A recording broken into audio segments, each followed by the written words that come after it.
Hi, Dionis. Hi, Tia. Thank you so much for coming on the show. I am excited for everyone to learn from you and be inspired by you.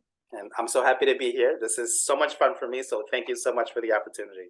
So, for everyone listening, Dionis has an incredible background, as you just heard, and is also working on some very exciting new projects. And hopefully, I'll have him back in the future. But what we're going to talk about today is his incredible book, which all of you need to listen to or purchase. And it is called Shift Your Paradigm. And the subtitle, just as valuable, Empower Your Life and Unlock Your True Hidden Potential. And I want to say, I'll say it again at the end, but it is a must read. I have underlined and starred so many aspects of the book. So, Jonas, let me start off by asking you, I know that you had these different experiences where you grew so much, you learned so much, even after you had reached pinnacles of success. What made you want to write a book and actually put pen to paper and get this out into the world? Sure, I think that's a great question. I was heavily focused on academics like throughout my entire life, so I always wanted to write a book.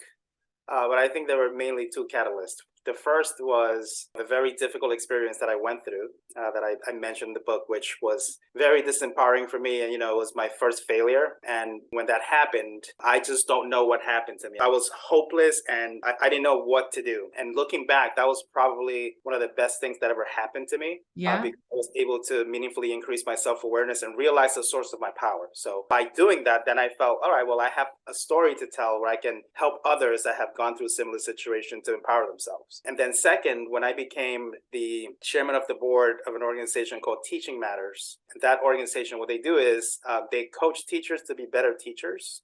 Okay. And I had mentored kids for a very long time.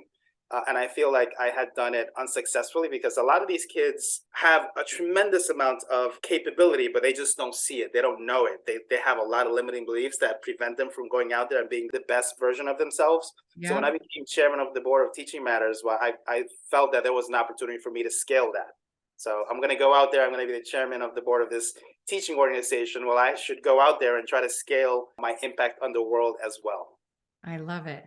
I love it. So let's get right into it. Shifting your paradigm.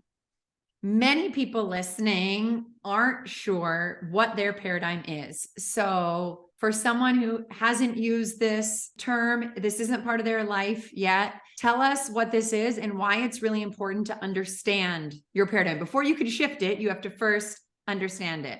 Sure. So, we use a lot of different words to talk about paradigm. We say perspective, we say point of views, we say mindset, right? But basically what your paradigm is how you see the world, right?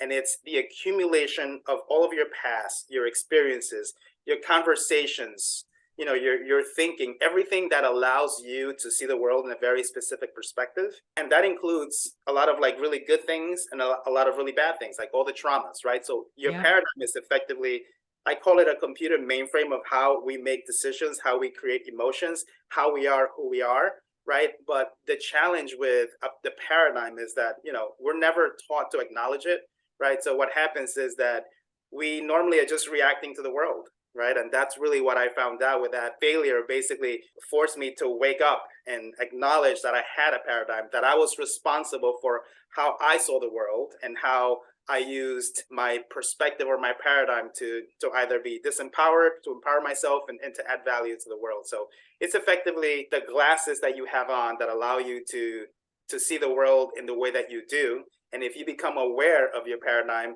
you have the ability to change those glasses and to use one of your go-tos to be happy, right?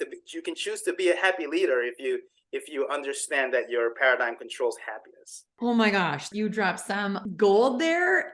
Okay, first question is, and I'm going to come to what you said. First question is, how do our genetics play a part into our paradigm, our mindset, how we see the world, our perspective? Our genetics. Well, we are, all of us humans are still sort of like operating with an outdated mental model or tribal model. So unfortunate. So yeah, we're sort of like reacting to the world just like we did like 200,000 years ago, right? When we became human. So a lot of it is definitely genetic. Like we have two processes that work, right? We have a system one process, and system one process basically allows you to make automatic decisions so that you're not overwhelmed by everything that's happening. And then we have a system 2 process, which only happens 2% of the time, but that's where your self-awareness and awareness comes about. So Yeah. we're programmed, if you will, to react to the world by using one of those 2 processes. We use system 1 most of the time because I think humans only have the capability of making about 35 decisions a day. So a lot of them are automatic. Right? Yes. Oh yeah, because we Otherwise, make you would go thousands. We crazy. only think about, what you're gonna eat for breakfast, what you're gonna do next to work. Right. Right. So if you think of like the term that we use, muscle memory, right, or habits or things like that, that's all part of system 1 thinking, which is part of the genetic side. But there's a ton of things that happens that are outside of your genetic makeup that meaningfully impact how you see life, right? I mean, Right. your parents, for example, right? Yeah. How did your parents raise you? Were you raised by 2 parents, by 1, by a father, by a mother, or both, right? The How did color of they the act? skin. How did they treat you? How did they How did they treat communicate? you? What? Were they Right. overprotective? Like I was a helicopter parent for a long time, and that has a very significant repercussions on how that child sees the world. So I had to like take a step back, right? There are many other things: religion, the color of your skin, how tall you are, gender. I mean, there's so many Yes. factors that really impact how you see yourself and the world And the world. that can be create limiting beliefs and or be empowering for you if you're wealthy or if you're poor, right? Like many Yep. other factors. And there's so many components. Yes. So we are meaning making machines. We're reactive, right? There's Mhm. all these different things happening to us. And so you talk so much about self-awareness, right? Is you first have to be self-aware. So for people listening who are just going 1,000 miles a minute, right? With work, with kids, with trying to exercise, with, then their marriage, and there's the whirlwind of busy corporate life, right? What is your advice for people who are having challenges? Maybe they are too reactive in some way, or they're having relational challenges, or they're not getting the business results that they want, right? There's things in their life that aren't ideal and they want to change it. What's your advice for how do you start this process of prioritizing self-awareness and really doing the work? I think there are many things that you can do, but I would recommend 2. One is, like I said before, be aware that you have a paradigm and that it controls your emotions, your life, and basically everything that you do, right? Your decision-making process. And start thinking about why you do the things that you do. If let's just say, like one thing that I do, for example, is like, I want to be punctual all the time. If I'm not punctual, I'm not a happy camper. I'm the same as Okay? you. I really dislike being late. I hate it, right? And that's something that my father taught me, right? Like I really had to think, like, why do I get upset like when I'm gonna be late? Like what's the story there, right? Oh, And it's Dionis, something I'm that goes exactly the back, same. yeah, to when I was a kid and my father teaching me punctuality. But what happens, for example, like in everyday life is, when it's like 7:30 in the morning and it's time, I'm thinking the kids are going to be late to school. I would start getting anxious and my voice is going to rise and, I'll change the mood, right? Like you go from like a positive situation to a negative situation really quick because I don't like to be late, right? Yes. So I think being really thoughtful and trying to take a look at why you do the things that you do in your everyday life can unearth a lot of things, a lot of self-awareness. Yeah. And it looked like you got to pause and look back. Like what? Like when you said, oh, my dad, oh, like I'm creating this anxiousness in the morning with my kids right now. But then you were going back and like being in a way, being a detective, like, where did this come from? Right, because of something that happened when you were little at home. Like it all goes back to those habits, right? It's all like embedded in our paradigm. But the other thing that I think is super important is that I think vulnerability, having discussions, right? Discussions with people that you love, with your Yeah. wife or with your best friend or whomever about things that happen in life can allow you to really understand yourself a lot more. A lot of us have, a fear of being vulnerable or to say things that may be uncomfortable. But that's Right. really the only way to get self-awareness is to talk about the things that scare us, the things that worry us, when we make mistakes, sitting Yeah. The down, things we're not talking to your proud kid, of. things we're not proud of, right? Yeah. Like one of the things that I started to do when I understood, how powerful self-awareness and cultivating your paradigm is if I made a mistake, I would come and tell my kids, be like, listen, I'm sorry that I raised my voice at you, or sorry that I was like rushing out the house and I made everyone upset in that process, right? And then I would have those discussions, and then they would understand. Now we have a much better relationship, but it's sort of like not only being reactive, but then also acknowledging the mistakes and the things that you're doing, so that you create that stronger relationship with the kids. So I think communication is extremely important, not only for them to know things about you, but for you to know more stuff about yourself. Yes. So all of these different experiences starting, right, and such an impact of childhood. And like you said, where you were born, your socioeconomic status, all different, right? If you're 6'6", like that changes your perspective of the world. Just all of these different pieces of our lives. From your own experience, and because there's so much research in your book as well, how much can people shift their paradigm, right? If, how, like, obviously you hear incredible stories, like someone that comes to mind is like Oprah Winfrey, right? If you think about her childhood and her experiences and what she created, and I'm talking about like fame, doesn't, right? Just like what she created, right? That's a massive shift from childhood to adulthood. But yeah, for someone who's, I don't know, 43 years old, how much can you shift and change? Because when you change the glasses, you're changing your own reality, right? 100%. So to answer your question specifically, I think you can change it as much as you want to change it, right? Like the minute that you acknowledge that you have this power, that you are responsible for how you see the world, right? When you become self-aware of that, then I think you have the ability to change it however you see fit. The way that I look at a paradigm is, if you live out in the suburbs the way that I do, we all have a garden, and you can either choose to cultivate it and make it beautiful, or you ignore it, right? Like if you have a paradigm and a history and you ignore it, then it's going to control you, right? But if you have a garden and you cultivate it, then you control it. So the ability to shift your paradigm is 100% possible and realistic, and anyone can do it, but they first need to make that decision to actually go through the process. I'm not saying that it's easy, right? It's a trial and error process. It's going to take, nothing is easy. You may fail a bunch of times, but it's, when you have a garden, you have to continue to weed it all the time. You have to like focus on different areas, what do you want here and there, right? Like I call it a lifelong journey of self-discovery.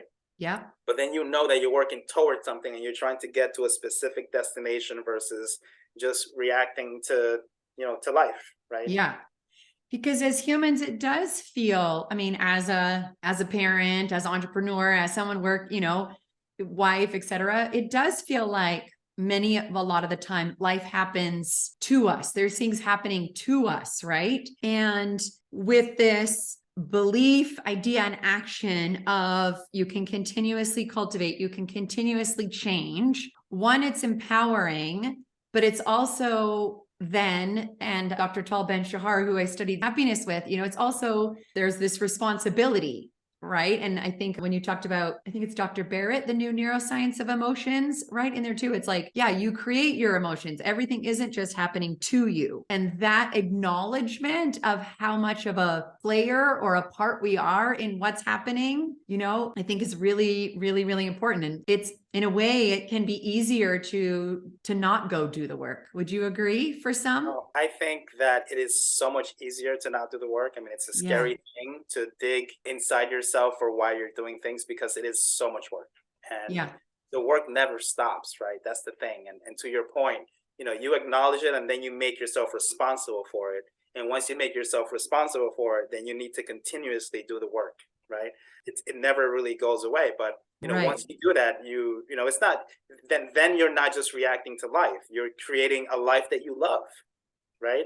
Creating a life that you love. And then, we all, I've been in situations or, many, many times of my life where like, I'm like really, really missing purpose. Well, that's because I'm not being intentional and I'm not being responsible for how I see the world or for the emotions that I have. I'm running away from myself in a sense, right? I have denial, or I have some trauma that I'm not acknowledging and I'm not addressing by having discussions and making sure that I fully understand what happened, right? So we sort of like, create blind spots for ourselves that we're running away from, that we don't want to acknowledge. And but if you're intentional and you make yourself responsible for it, then I think, it can lead to happiness and to help other people and to purpose and to, Yeah. having a much more fruitful and value added life. Value added life. Yes. I've been doing so much inner work. I mean, I have been on this journey, definitely over the last 6 years, but a lot in the last 18 months as well. And the awareness and recognition that when there are events that happen, a lot of times it's with their family, events that happen, and my body is filled with fear and anxiety. But really, if I'm honest with myself, it's fear, right? There's fear. But my reaction, what I create actually is anger.